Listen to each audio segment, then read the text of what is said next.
Capricorn, ito po ang ganap sa inyo sa July 10 hanggang July 16, 1 week reading. Kung hindi po kayo tinutukoy, maaaring ibang Capricorn po ang tinutukoy ng reading na ito. So, simulan na po natin. Ano ang ganap sa mga Capricorn sa July 10 hanggang July 16?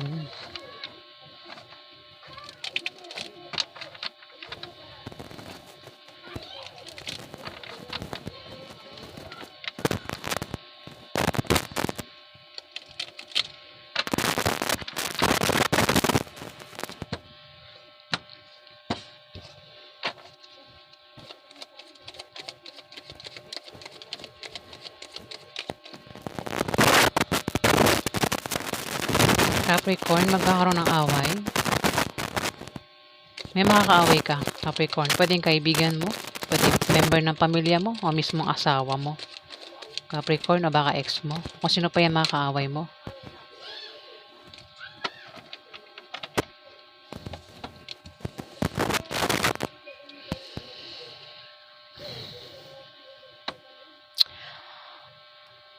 Maaari din naman na may hadlang dito, Capricorn.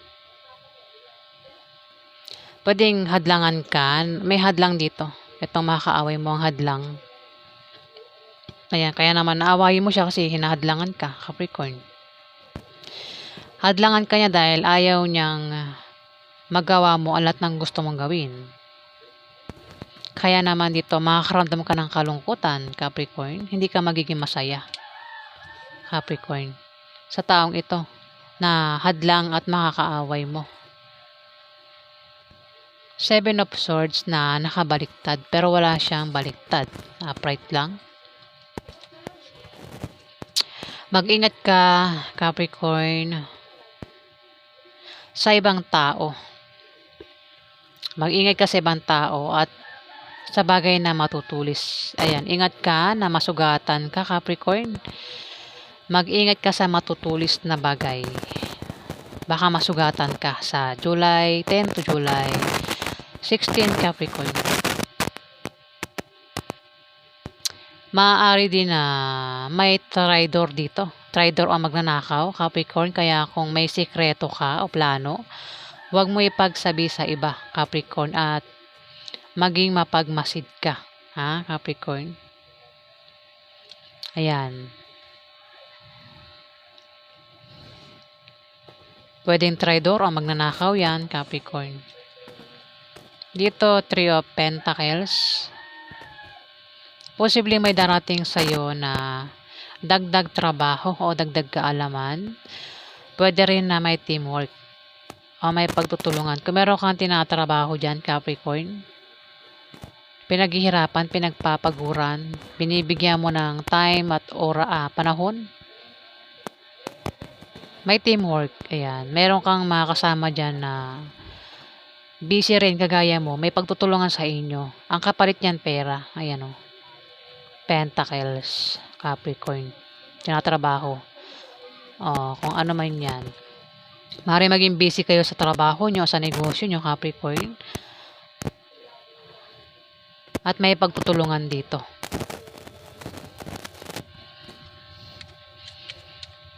Ayan. Kasi sumunod sa sa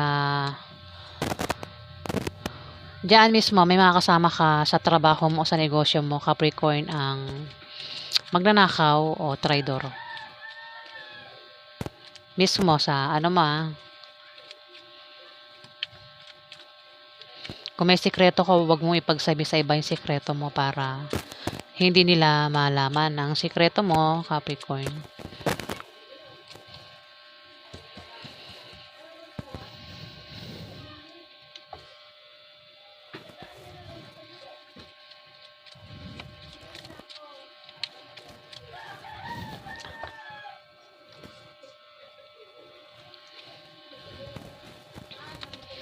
May 3 of Swords dito. May taong mananakit sa'yo.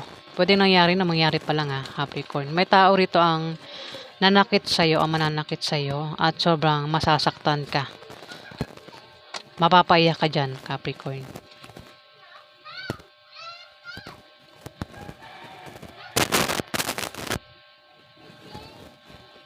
Papayahin ka ng taong yan. Pwede nangyari na, ha? Kung nangyari na, hindi ka pa rin makamove on sa taong yan. Nananakit sa'yo. Sinasabi ng card na mag-move on ka na. At huwag kang magpaka-depress sa taong yan, Capricorn. Pero kung hindi pa nangyayari, mangyayari yan sa 1 week na yan. Kasama mo mismo sa trabaho mo, sa negosyo mo, traidor o magnanakaw at mari makaaway mo. Mayroon kang makaaway dito eh. Yung makaaway mo mismo, ayan, masasaktan ka sa mga sasabihin yan sa'yo, Capricorn, at hindi ka makakamove on sa mga sasabihin niya sa'yo. Sa 1 week na yan na, Capricorn. At may Death Star dito. Ayan, maaaring sumikat ka sa 1 week na yan, Capricorn. Ayun o, Death Star. O baka isa kang sikat na artista. Maaari din naman na baka ikaw ay sikat sa online, sa TikTok, sa Facebook, sa group. Baka sikat ka sa grupo nyo, Capricorn. O baka sikat ka sa lugar nyo. O baka nga isa kang artista, ano. Maaari din naman na makakita ka ng taong sikat sa personal. Pwedeng makita mo artista sa personal, Capricorn. Maaari din naman na meron kang pangarap. Pangarap mong sumikat, pangarap mong maging artista, pangarap mong... Ayan, ang daming star dito. Pangarap mo yata maging star din, kagaya ng mga stars. Ayan, Capricorn.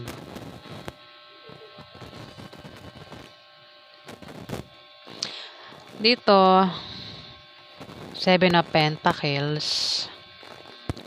Kung ikaw ay may pinagtatrabahuhan, maaaring makita mo na ang mga resulta ng kasipagan mo at pagtsatsaga sa 1 week na yan, Capricorn.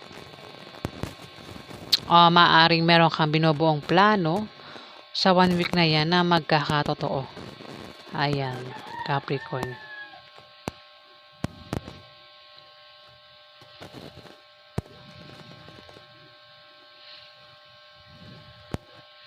Ingat ka lang, may hadlang dito, Capricorn, no? 5 of Wands. May hadlang dito. Sa kung ano man yung ginagawa mo, may hadlang, Capricorn. Sa naman tong ginagawa, pinagtatrabahuhan mo, pinagsikapan mo, may hadlang dito. Kung may plano ka, ayan, may hadlang, baka hindi matuloy yung plano mo, Capricorn.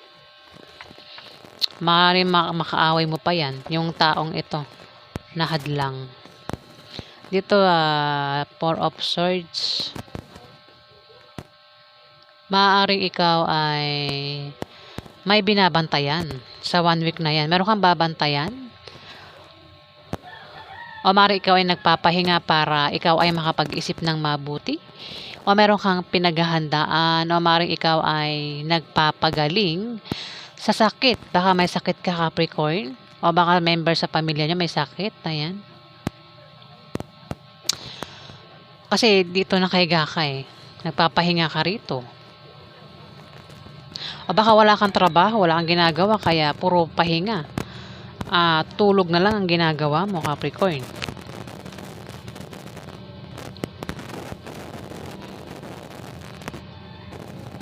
Tumapat ang 7 of Swords.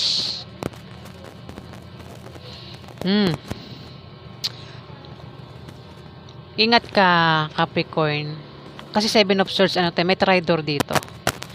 O magnanakaw, Capricorn. Ingat ka habang natutulog ka. Sa pagtulog mo, sa pagpahinga mo, may magtra-traidor sa'yo. Habang ikaw ay nagpapahinga, natutulog. Ayan baka habang ikaw ay natutulog sa may sasakyan, Capricorn, di mo mamalaya may magnanakaw sa paligid mo. Kung sa trabaho mo yan, nagpapahinga ka, o sa negosyo mo, nagpapahinga ka, natutulog. Ayan, iingatan mo gamit mo. May magnanakaw sa paligid mo, Capricorn.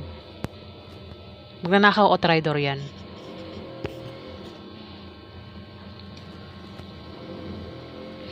Ayan kumbaga habang tulog ka, doon kanya tinitira, no? Doon kanya inaatake habang tulog ka.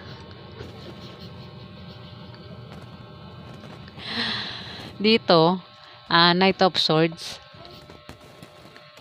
May tao rito ang matalino, diretso, palagi may opinion at masakit magsalita. Mukhang atakihin ka ng isang Libra, Aquarius sa Gemini. Lalaki, pasugod ito. Habang ikaw nagpapahinga rito, yung isa pasugod na sa'yo, Capricorn.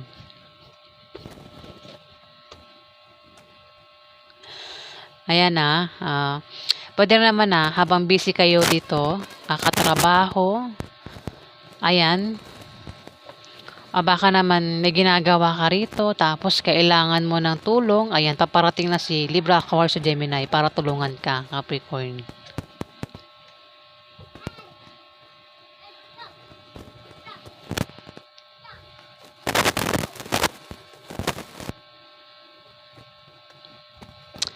At dito, wait lang hindi pa tayo tapos dito. Nabablanko na naman ako Dito meron kang tinatrabaho dito. Pwedeng sa negosyo yan, sa trabaho nyo. May pagtutulungan dito. Pero may humahabol dito. Ang taong ito ay galit. Galit ito. Pwede makapagsalita ng masama yan, masakit na salita. Mukhang nakikita ko rito, Capricorn mukhang hindi ikaw yung nagtatrabaho dito. Mukhang isang Libra, Aquarius sa Gemini. Tapos ikaw nagpapahinga ka lang. Kaya naman ito pasugod to, si Libra, Aquarius sa Gemini. Parang pupuntahan ka niya, diba? Habang siya busy kakatrabaho, tapos ikaw nagpapahinga lang. Ayan, ang lalaking ito ay matalino. Masakit magsalita ito. Capricorn, pero pwede rin ikaw yan Pwede rin ikaw yan baka masakit ka magsalita, Capricorn. Ayan, dito nagpapahinga ka lang kasi maaaring napagod ka na. Tapos dito, ayun, nagpapahinga ka dahil naghahanda ka. Kumbaga, iniipon-ipon mo yung lakas mo kaya nagpapahinga ka rito, Capricorn. Kaya naman dito, ayan. Pagtas magpahinga, ayan, diretso ka na ulit sa trabaho mo. Ayan. May pagtutulungan na rito,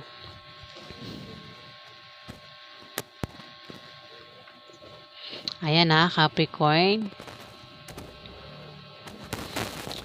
Dito, pero ingat ka rin ito seryoso mismo doon sa negosyo nyo, sa trabaho nyo, may pagtutulungan, may pagkakaisa.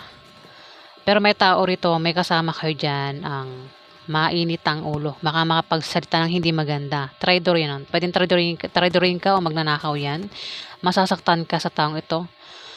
Libra, Aquarius sa Gemini ang makakapagsalita sa iyo ng masama. Ayan, masasaktan ka, mapapaiyak ka, Capricorn. Pwede mong baliktarin kasi yung reading na ito, pwede mong baliktaran. Pwede rin baka ikaw yung makapagsalita ng masama sa isang Libra, Aquarius o Gemini, pero sabi nga ng card, ito ay masakit magsalita itong Knight of Swords. Ito ay Libra, Aquarius at Gemini. Lalaki. Capricorn. Aquarius, nababanggit ko. Aquarius ata yan Knight of Wands. Isang lalaki malakas ang loob. Kaakit-akit, pero ito ay hindi mapakali at mainitin din ang ulo. Fire sign. May Libra, Aquarius o Gemini. Ito naman, Aries, Leo, Sagittarius, lalaki.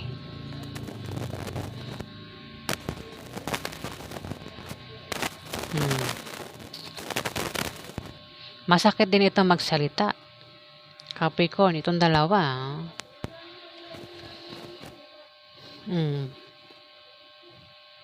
Pwedeng ito'y ex mo na. Itong si Aries, Leo, Sagittarius. Maaaring siya yung nanakit sa'yo. Nangyari na. At hindi ka pa rin makamove on sa taong ito. Pwede rin na kung hindi pa nangyari sa 1 week na yan, maring magkaroon ng away sa inyo at makapagsalta ng masakit yan at masasaktan ka, mapapaiyak ka, Capricorn. Ng taong ito, Aries, Leo, Sagittarius, lalaki.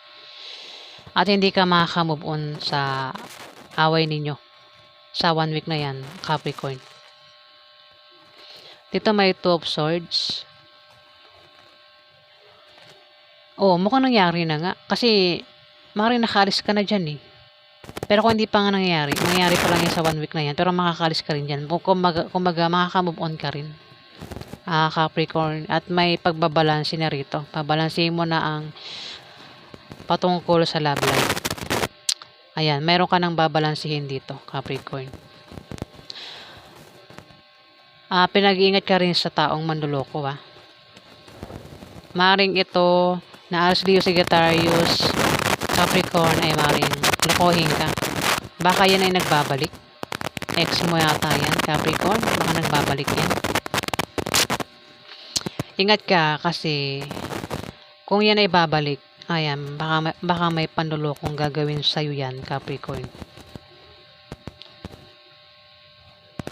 Ayan, yan po ang ganap sa inyo, Capricorn, sa 1 week na yan. Kung nagustuhan nyo po ang aking reading, huwag kalimutan mag-like at mag-subscribe. Ayan, at sa mga subscriber po, maraming salamat po guys. Maraming salamat po.